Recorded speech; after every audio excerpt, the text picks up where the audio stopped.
qu'on peut déclarer avec tout l'univers. À lui la gloire. Amen. Amen. Amen. Amen. Heureux de vous accueillir ce matin. Excusez mon micro, excusez-moi. Vous m'entendiez bien ici, hein? C'est juste pour ceux qui sont en ligne que ça va moins bien. Ma voix ne transperce pas les murs ni les nuages. Hein? Elle ne se rend pas jusque-là. Ça prend un micro. Amen. Content de vous accueillir ce matin. Ce matin, c'est une journée spéciale.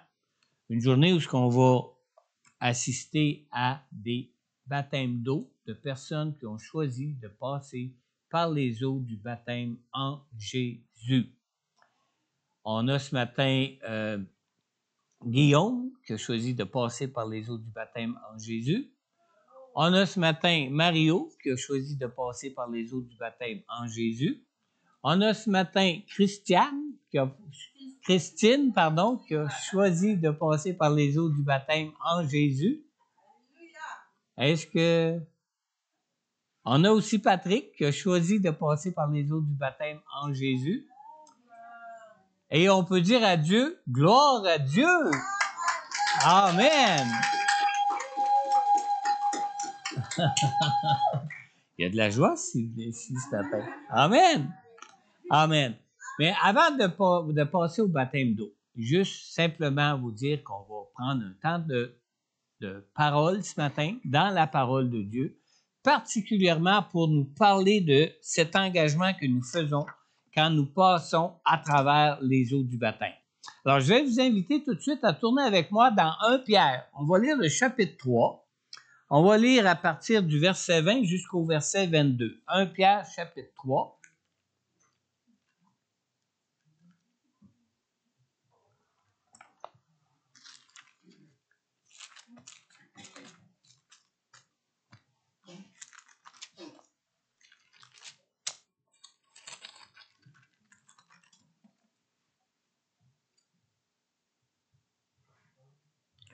On lit ici à partir du verset 20.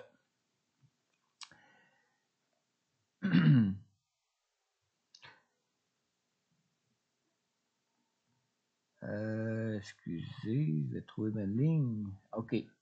À partir de un petit nombre de personnes, à savoir 8, sont entrées dans ce bateau et ont été sauvées à travers l'eau. Et écoutez bien, au verset 21. C'était une figure.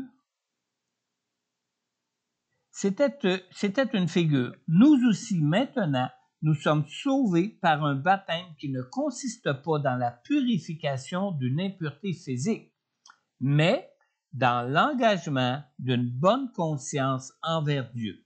Il nous sauve à travers la résurrection de Jésus-Christ qui est monté au ciel, a reçu la soumission des anges, des autorités et des puissances et se trouve à la droite de Dieu. Prions ensemble ce matin. Seigneur notre Dieu, merci pour ta parole ce matin, Seigneur. Merci pour ta présence avec nous ce matin. Merci pour ton Saint-Esprit que tu nous as donné, Seigneur Dieu, qui est présent, Seigneur, dans le cœur de tous ceux que tu connais, Seigneur, qui est présent aussi pour convaincre tous ceux qui ne te connaissent pas encore, Seigneur Dieu, pour les convaincre, Seigneur Dieu, de leur besoin de toi, de leur besoin d'être sauvés par toi, de leur besoin de ton pardon accompli à la croix par toi pour eux, Seigneur.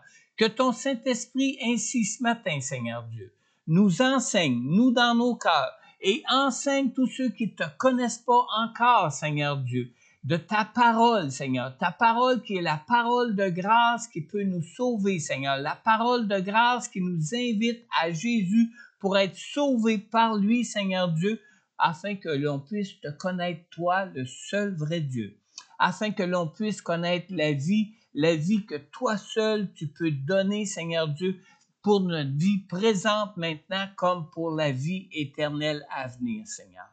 Seigneur, que ton Saint-Esprit ce matin rende cette parole, Seigneur, cette parole que nous avons dans les Saintes Écritures, Seigneur, que cette parole soit rendue vivante à notre esprit, vivante pour toucher notre cœur, vivante, Seigneur Dieu Tout-Puissant, pour toucher notre conscience, Seigneur, et vivante surtout, Seigneur Dieu, pour nous conduire à toi, Seigneur Jésus, afin que nous puissions, Seigneur Dieu, nous attendre de toi et tout recevoir dans ta grâce, tout ce que tu veux pour nos vies, Seigneur.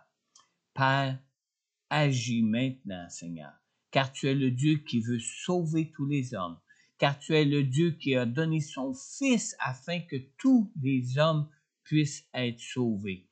Touche-nous par ton Saint-Esprit et touche tous ceux qui ne te connaissent pas encore par la puissance de ton Saint-Esprit pour les attirer à toi ce matin.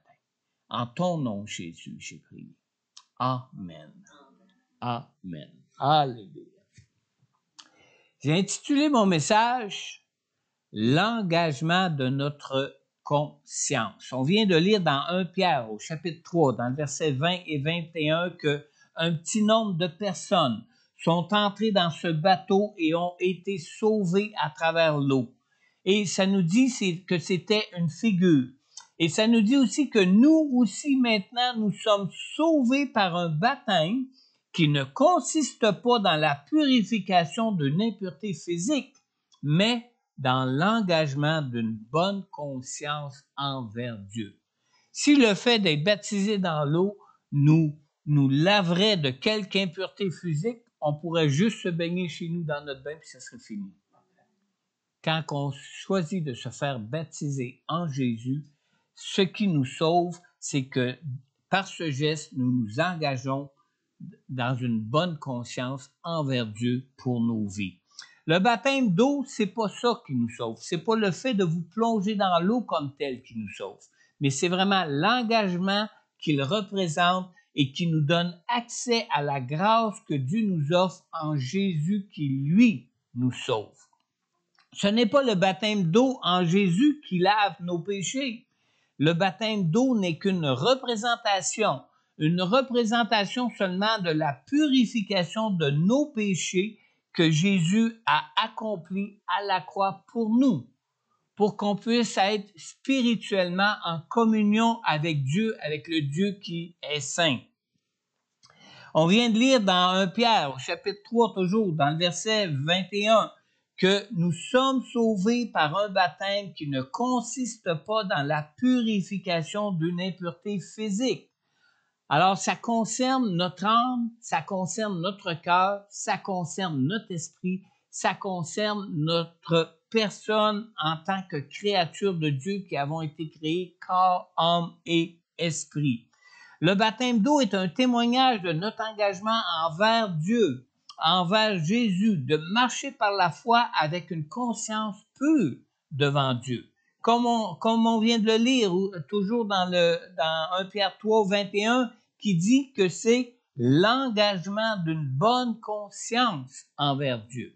Alors, passer par les eaux du baptême n'est pas simplement un témoignage de notre foi en Jésus. C'est certain que c'est l'est. Mais il y a plus que ça, évidemment. C'est aussi un engagement de cœur de faire de Jésus le Sauveur et le Seigneur de notre vie. Le baptême d'eau, c'est comme le papier sur lequel deux personnes signent un engagement l'un envers l'autre dans un contrat comme ceux qu'on signe chez un notaire. C'est un peu semblable à ça. Le baptême d'eau n'est pas différent de plusieurs choix que nous faisons dans nos vies où nous sommes appelés à prononcer ou à signer des engagements.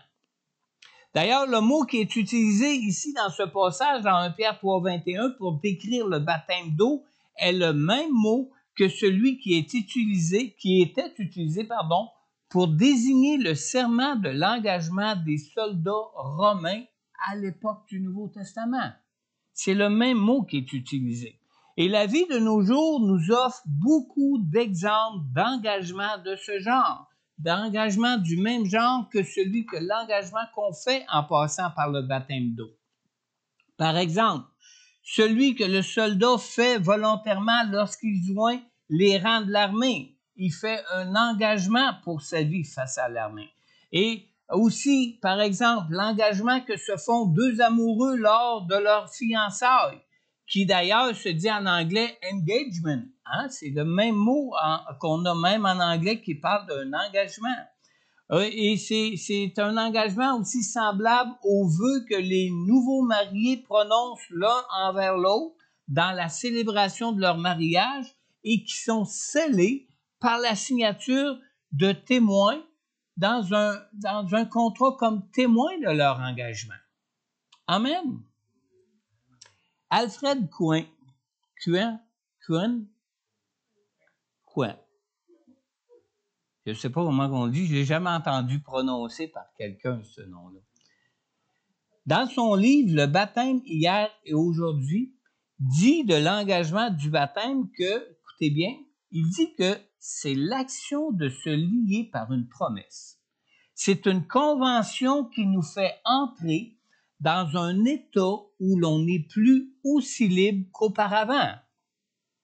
Vous savez, on dit toujours qu'on est libre en Jésus, hein? Mais cet engagement nous s'attache à Jésus et c'est cet attachement à Jésus qui nous rend libres, bien plus libres qu'on n'a pu jamais l'être dans nos vies auparavant. Alors, quand on regarde ce que Alfred Cohen dit, l'engagement de vivre, c'est l'engagement de vivre dans une bonne conscience envers Dieu comporte pour nos vies deux aspects. Un côté négatif, mais comporte aussi un autre aspect, c'est-à-dire un côté positif. On lit dans Matthieu 16, dans le verset 24-25, par exemple, Jésus nous dit, « Si quelqu'un veut être mon disciple, qu'il renonce à lui-même, qu'il se charge de sa croix et qu'il me suive. » Et il dit, « En effet, celui qui voudra sauver sa vie la perdra, mais celui qui la perdra à cause de moi la retrouvera. » Alors, dans tout engagement qui implique un oui, se trouve aussi un non. Dans tout engagement où on a un côté positif, on trouve aussi un côté négatif. Le soldat qui s'engage dans l'armée, il renonce à sa liberté civile, n'est-ce pas? En s'engageant à devenir une seule chair, les mariés renoncent à leur individualité. En s'engageant à être fidèles l'un à l'autre, les mariés aussi renoncent à leur liberté de célibataire, mais aussi à tout autre choix de conjoint pour leur vie. Amen. Alors, bien que ce soit des engagements très positifs pour nos vies, ça comporte aussi un aspect négatif. Mais cet aspect négatif-là est là juste pour donner encore un meilleur aspect positif à cet engagement. L'engagement du baptême d'eau comporte donc des aspects négatifs du salut que Dieu nous offre en Jésus, autant qu'il peut en porter qu'il soit positif. Alors, celui qui choisit de passer par les eaux du baptême, en fin de compte, en passant par les eaux du baptême, c'est qu'il exprime par le choix qu'il fait, qu'il choisit Jésus pour sa vie et qu'il renonce aux avantages que ce monde peut lui offrir. Un peu comme l'apôtre Paul. Comme l'apôtre Paul le mentionne aussi pour sa propre vie, qu'on lit dans Galates au chapitre 6 et au verset 14, où il dit « En ce qui me concerne, jamais je ne tirerai fierté d'autre chose que de la croix de notre Seigneur Jésus-Christ. » Et il dit finalement « Par elle, le monde est crucifié pour moi, comme je le suis pour le monde. » Alors, celui qui choisit de passer par les eaux du baptême ne choisit pas seulement de voir le monde être crucifié pour lui, mais il choisit aussi de se voir lui-même être crucifié pour ce monde, pour Christ, comme Christ l'a été. J'entends pas beaucoup d'amen. Probablement que vous réfléchissez à cet engagement. Hein? Je sais que la plupart d'entre vous, ici, l'ont déjà fait par le passé. Amen. Mais quand on fait notre engagement, il y a toujours des aspects de ce qu'on peut faire qui nous échappent un petit peu. Il y a une joke qui me vient à l'esprit, mais ça ne vient pas de Dieu. C'est mieux de ne pas la dire. Alors, celui qui choisit de passer par les eaux du baptême choisit de mourir aussi à lui-même pour devenir la nouvelle personne qu'il espère devenir en Jésus par la grâce de Dieu pour lui. Alors, il y a un grand aspect positif à vouloir devenir une nouvelle créature dans cette vie maintenant. Mais pour devenir cette nouvelle créature, il existe aussi un aspect négatif où ce qu'on doit mourir à notre ancienne vie, mourir à l'ancien bonhomme ou à l'ancienne bonne femme que nous étions dans notre vie pour devenir cette nouvelle créature. Amen. Amen. D'ailleurs, nous lisons aussi dans Romains au chapitre 6, dans le verset 3 et 4. On lit ici, « Ignorez-vous que nous tous, qui avons été baptisés en Jésus-Christ, c'est en sa mort que nous avons été baptisés.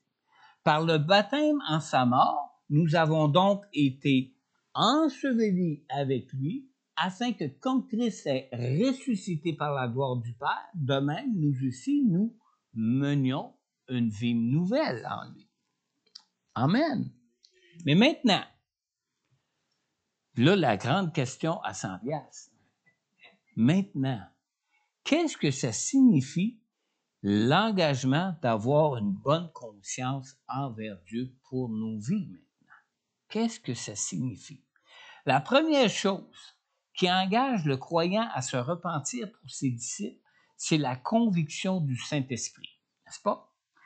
Dans Jean, au chapitre 16, au verset 8, Jésus a même dit du Saint-Esprit, il a dit « Et quand il sera venu, il convaincra le monde en ce qui concerne le péché, la justice et le jugement. » Alors, lorsque Pierre a annoncé l'Évangile pour la première fois après que Jésus soit mort et ressuscité, lorsqu'il l'a annoncé la première fois après que Jésus soit monté au ciel et que le Saint-Esprit a été envoyé comme promis par le Père, on lit dans Acte 2 au verset 34 à ceux à qui que Pierre a annoncé l'Évangile pour la première fois, on lit que après avoir entendu ce discours, ils eurent le cœur vivement touché et dirent à Pierre et aux autres apôtres, « Frères, que ferons-nous? » Alors, comme on le voit ici, depuis que Jésus est retourné au ciel, depuis que Jésus a été glorifié, le Saint-Esprit a été donné pour conduire tous les pécheurs au salut en Jésus. Pas tous qui viennent au salut, mais le Saint-Esprit travaille à les convaincre. Maintenant, suivez-moi bien ici, là, c'est important. Avoir une bonne conscience devant Dieu, ça, c'est pas une question de l'œuvre du Saint-Esprit. Ce n'est pas l'œuvre du Saint-Esprit, mais c'est plutôt l'œuvre à cause de l'œuvre que Jésus a accomplie à la croix pour nous. On lit dans Hébreux chapitre 12, dans le verset 19 et dans le verset 22, on lit « Frères et sœurs, nous avons par le sang de Jésus l'assurance d'un libre accès au sanctuaire. » Et au verset 22, on lit « Approchons-nous donc avec un cœur sincère, une foi inébranlable, le cœur purifié d'une mauvaise conscience et le corps lavé d'une eau pure. » Alors, si on regarde à la lumière de ces deux versets, si nous posons la question, qu'est-ce qui purifie notre cœur d'une mauvaise conscience? La réponse est claire. Nous lisons au verset 19 que c'est par le sang de Jésus que nous sommes justifiés pour avoir accès à Dieu. Maintenant, le rôle du Saint-Esprit, vous savez, n'est pas de nous purifier. C'est pas le Saint-Esprit qui nous purifie. Comme Jésus l'a mentionné, le rôle du Saint-Esprit est de convaincre de péché pour emmener les hommes à Jésus. Mais l'œuvre de Jésus, pour ceux qui se repentent et pour ceux qui viennent à lui suite à la conviction du Saint-Esprit, l'œuvre de Jésus est de purifier leur cœur d'une mauvaise conscience. C'est l'œuvre de Jésus qui nous donne une nouvelle conscience. C'est l'œuvre de Jésus qui vient restaurer notre conscience pour être conscient de Dieu, pour être conscient de notre état de pécheur, pour être conscient de notre besoin de Jésus, pour être conscient de marcher avec Jésus dans nos vies, pour connaître toutes les grâces de Dieu que Dieu veut pour nous maintenant. Et ça, c'est à cause de son sang qui a été versé à la croix qui purifie notre cœur et restaure notre conscience. Alors maintenant, ce qui est important de comprendre ici pour s'engager à avoir une bonne conscience devant Dieu est que notre conscience n'est pas quelque chose d'infaillible. Et c'est pour ça qu'on a besoin d'un engagement de conscience devant Dieu. Parce que notre conscience n'est pas infaillible et notre conscience n'est pas sous la conviction de l'esprit. La conviction de l'esprit, c'est une autre chose. La conscience, c'est quelque chose qui vient de notre cœur, selon la pureté de notre cœur. Et comme notre cœur n'est pas toujours parfaitement pur, ben notre conscience n'est pas toujours infaillible. N'est pas infaillible. Alors, notre conscience peut être souillée par le péché, comme elle l'est d'ailleurs pour tout pécheur avant d'accepter Jésus comme sauveur dans sa vie. John MacArthur, dans son commentaire de 1 Pierre, son livre de commentaires sur la première épître de Pierre, donne une définition biblique de la conscience. Il dit, dans ce commentaire, il dit ceci. Écoutez bien, la conscience est ce mécanisme interne placé par Dieu en chacun de nous pour nous accuser ou pour nous excuser. Elle agit comme un moyen de conviction ou d'affirmation. Alors, vous me suivez jusque-là, là? La conscience joue pour nous le rôle de nous convaincre, comme le Saint-Esprit le fait pour nous convaincre de péché. Elle joue le même rôle, mais elle n'est pas sous l'autorité du Saint-Esprit. La conscience, c'est à nous et c'est à nous de chercher à avoir une conscience pure. Mais la différence entre la conviction de notre conscience et la conviction qui vient du Saint-Esprit est que, contrairement au Saint-Esprit, notre conscience n'est pas infaillible. Alors, la conscience, c'est une faculté de notre nature humaine qui sert à nous conduire et qui sert à nous guider dans de bons choix pour nos vies. Notre conscience nous sert de référence selon des normes que nous percevons comme étant bien ou comme étant mal. Alors, si nous percevons une chose comme étant bien, bien notre conscience, si on agit contrairement à ça, va nous rappeler que c'est pas bien ce que tu fais si tu agis contrairement à ce que tu as déjà conçu comme étant bien. Amen. Alors, nous pouvons aussi, la conscience agit un peu de façon semblable à nos émotions. Par exemple, nous pouvons ressentir que la colère, nous pouvons ressentir de la colère face à une chose injuste. C'est vrai, mais nous pouvons aussi ressentir de la colère, qui est une émotion, et être entraînés par cette colère à pécher plutôt que d'agir d'une façon juste. Vrai? C'est semblable pour la conscience, sauf que c'est pas des sentiments liés à notre âme, c'est vraiment une conscience qui est liée à notre âme pour nous conduire. D'ailleurs, dans Éphésiens 4, 26, nous lisons concernant les sentiments, par exemple, les sentiments de colère, entre autres. Si nous lisons, si vous vous mettez en colère, ne péchez pas, que le soleil ne se couche pas sur votre colère. Alors, un peu de la même façon, nous avons besoin de veiller sur notre cœur afin que notre conscience soit pure autant que nous pouvons veiller sur la pureté de notre cœur.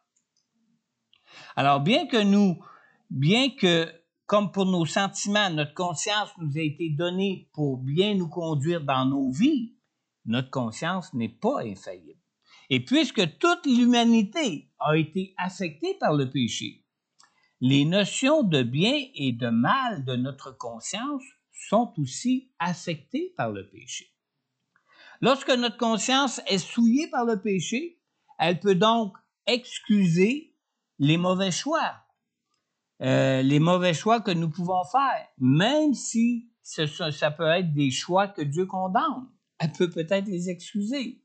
Alors, on lit dans cette prophétie, dans Ésaïe au chapitre 5 au verset 20, nous lisons « Malheur à ceux qui appellent le mal bien et le bien mal, qui changent les ténèbres en lumière et la lumière en ténèbres, qui changent l'amertume en douceur et la douceur en amertume. » Alors, vous savez, nous sommes à une époque où le péché domine dans ce monde au point où non seulement notre conscience excuse même ce qui est mal, mais notre conscience n'arrive même plus à faire la différence dans bien des cas entre ce qui est bien et ce qui est mal.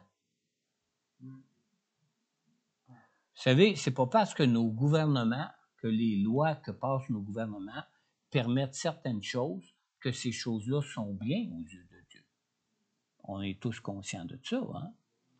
Mais quand les gens prennent les lois du gouvernement comme barème de référence pour leur conscience, ils la souillent tout simplement.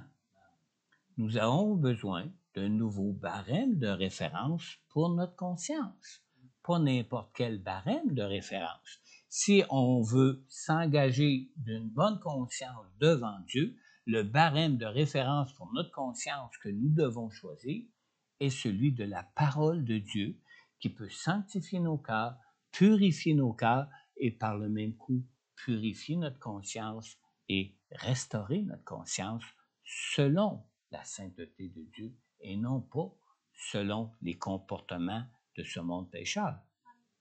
Amen.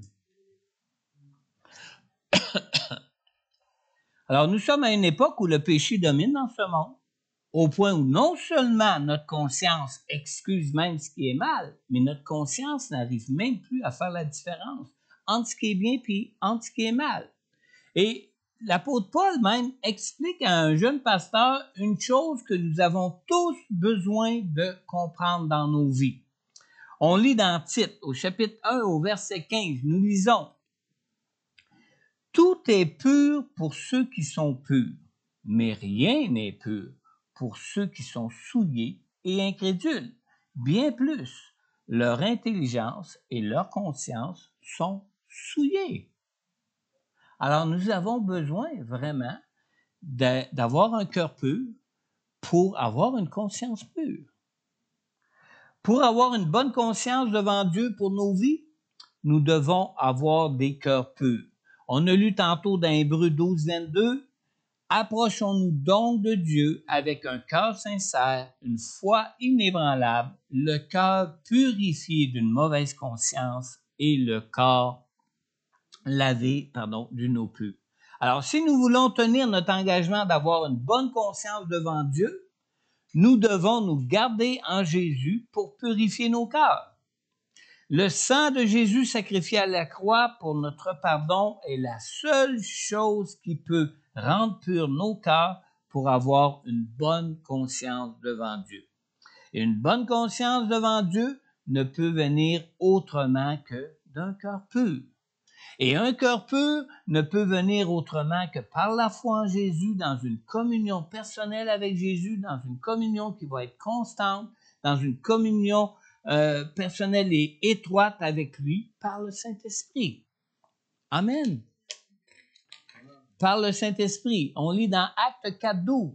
« Il n'y a de salut en aucun autre, car il n'y a sous le ciel aucun autre nom qui ait été donné parmi les hommes par lequel nous devrions être sauvés. » Alors, le seul qui nous a été envoyé pour purifier nos cœurs afin de marcher avec une bonne conscience devant Dieu dans nos vies, c'est Jésus-Christ, le Fils unique de Dieu.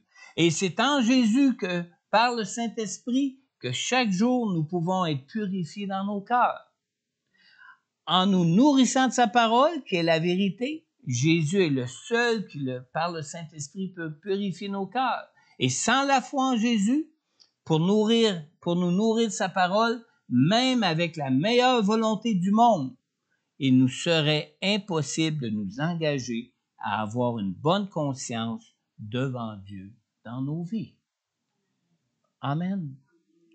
S'engager à avoir une bonne conscience devant Dieu dans nos vies, ça se résume en fin de compte à s'engager à demeurer en Jésus en nous nourrissant de sa parole pour nos vies. Et s'engager à demeurer en Jésus, c'est simplement s'engager à marcher par le Saint-Esprit qui lui seul peut rendre vivante la parole de Jésus qui nous purifie et qui fait de nous la nouvelle créature que nous pouvons espérer devenir en Jésus. Amen. S'il y en a qui veulent se faire baptiser ce matin. Plusieurs d'entre nous avons déjà fait ce choix-là. Je me souviens, moi, la journée de mon baptême, il y a plus de 30 ans de ça, quand je suis sorti de la piscine, c'était une piscine extérieure. C'était à peu près la même date que maintenant, hein? 26 mai. C'est un petit peu plus tôt, un mois plus tôt. Il neigeait. On était si bien dans l'eau. L'eau était chaude parce que la température était froide. Mais en sortant de la piscine, première chose qu'on m'a dit, c'était des félicitations pour avoir fait le meilleur choix qu'un homme ou qu'une femme ne pourra jamais faire dans sa vie, celui de s'engager en Jésus pour une bonne conscience devant Dieu pour notre vie. Amen. Amen. On va inviter les candidats au baptême à aller se changer. Pour mesdames, il y a les toilettes des dames en arrière. Pour messieurs, vous pouvez aller vous changer dans les toilettes des hommes ici en arrière. Moi-même, je vais aller me changer ici en haut au bureau. On a 3 hommes, on a juste 2 toilettes. Est-ce qu'ils peuvent prendre la petite pièce à droite? Alors, vous pourrez prendre la première pièce là, en face du passage des toilettes à droite. Ça barre, hein, même? Oui, Sylvie va aller vous le montrer. Moi-même, je vais aller me changer ici en haut au bureau. Sylvie, non, j'aurais aimé, toi, tu restes parce que tu vas conduire un... 2, c'est bon? OK, d'accord. Alors, on va se lever ensemble. On va tout de suite entrer dans la présence de Dieu dans un temps de louange et d'adoration, juste le temps qu'on aille se changer. Et tout de suite, par la suite, on va inviter nos candidats au baptême à se lancer dans l'eau en Jésus. Amen. Amen.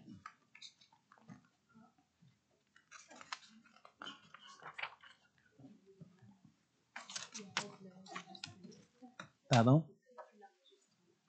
On peut reprendre peut-être... Ah non, on va le garder pour en ligne, mais l'enregistrement, tu peux le couper et le reprendre juste au moment du baptême.